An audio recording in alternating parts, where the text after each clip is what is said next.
They called it scientific baseball, and no team perfected it quite like the 1890s Baltimore Orioles. Double steal, suicide squeeze, hit and run, precision bunts, defensive shifting. They showed you didn't have to be big to win. You could be fast, smart, and innovative. They reimagined how things had been done up to that point and perfected the 19th century version of Moneyball. Baltimore didn't have the size or money of a city like New York or Philadelphia. So manager Ned Hanlon, he's the one in the middle wearing a suit, had to think differently. If Hanlon wanted to win, there was no other choice.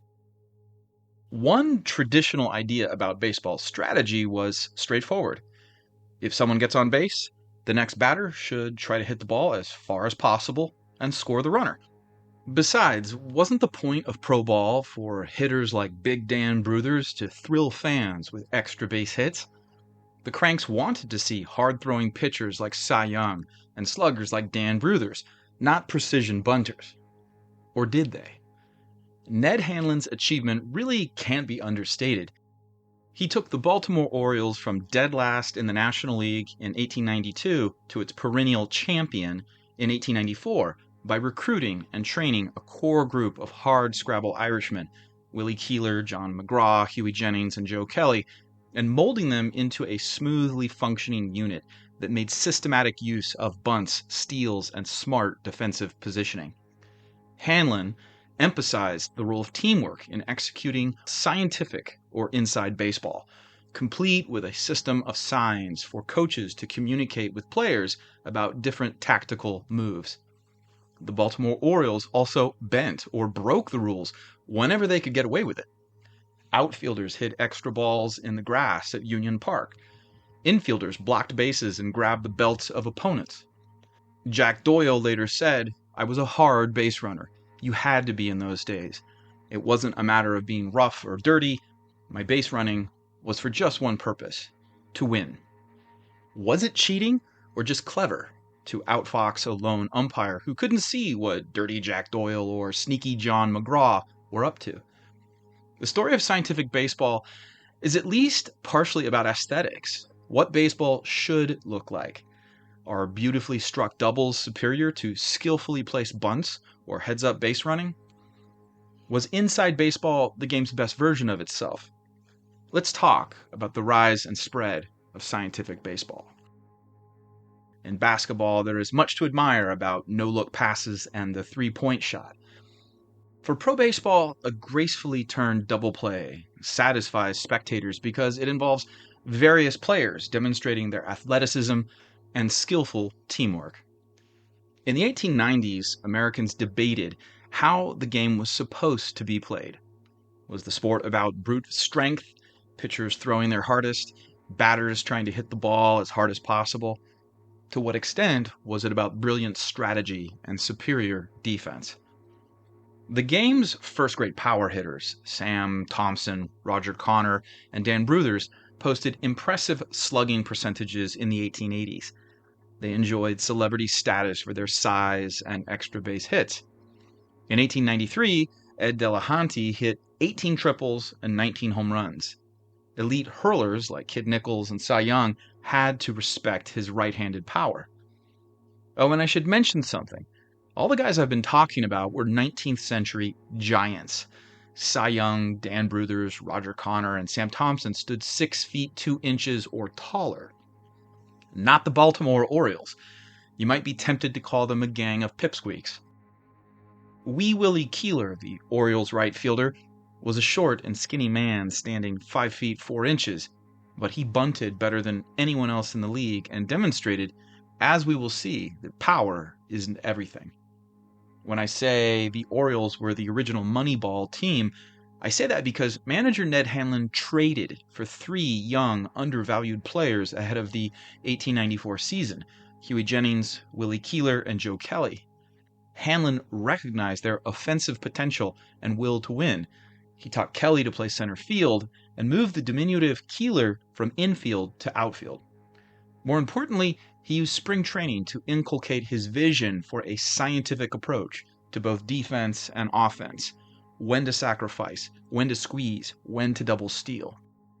Hanlon understood that Keeler's value lay not in extra base hits, but his exceptional bat control, an ability to foul off 10 pitches and then poke the ball past infielders or execute a perfect bunt. In 1898, he recorded 206 singles, a record that stood for 100 years until it was broken by Ichiro Suzuki. In 1897, Keeler hit safely in 44 consecutive games, a record that stood until Joe DiMaggio's remarkable hitting streak in 1941. Keeler wore down pitchers with 10-pitch at-bats and kept everyone off balance, the pitcher and fielders, due to his remarkable ability to put the ball where it wasn't expected. No one in Major League history was more difficult to strike out.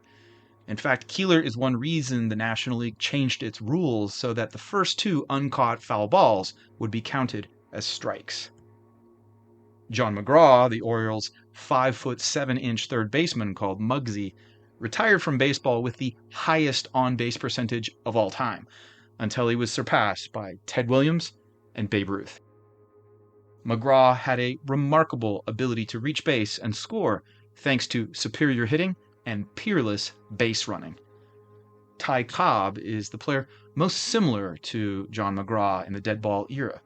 Both players are remembered for the depth of their intensity. They cursed at umpires, fans, teammates, opponents, and never backed down from a physical altercation.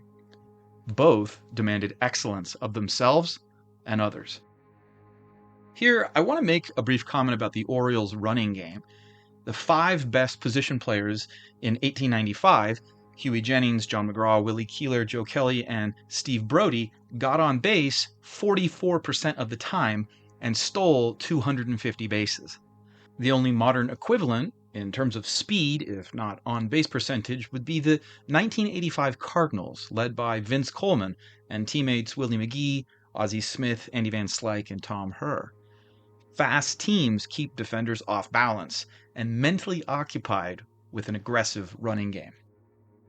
With respect to fielding, Ned Hanlon understood clearly the value of defensive shifting.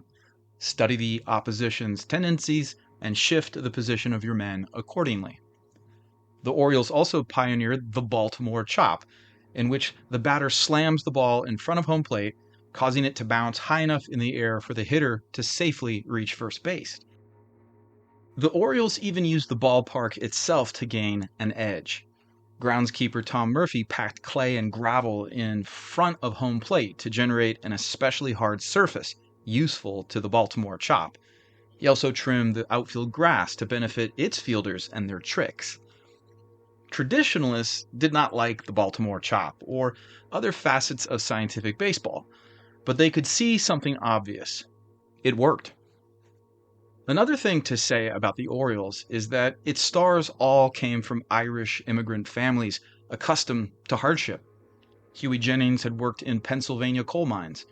John McGraw was one of 8 children in a poor family, and one in which half of his siblings had died as children. Ned Hanlon spent time in a cotton mill like his father and brothers. Life made these men tough, and it showed on the diamond. Joe Kelley and John McGraw would do almost anything to win. They blocked runners, picked fights, and spiked defenders. What the Orioles showed is that aggressive tactics worked. Players kicked and shoved umpires as a method of intimidation and got away with everything they could. And remember, this was the 19th century.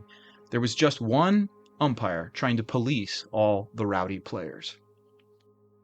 The scientific baseball perfected by John McGraw and Willie Keeler in the 1890s became the predominant philosophy of the dead ball era from 1901 to 1920. John McGraw managed the New York Giants to 7 pennants based on it, and Ty Cobb electrified fans with his aggressive inside baseball style. And then it changed. Babe Ruth reintroduced the idea of swinging for the fences with all your might.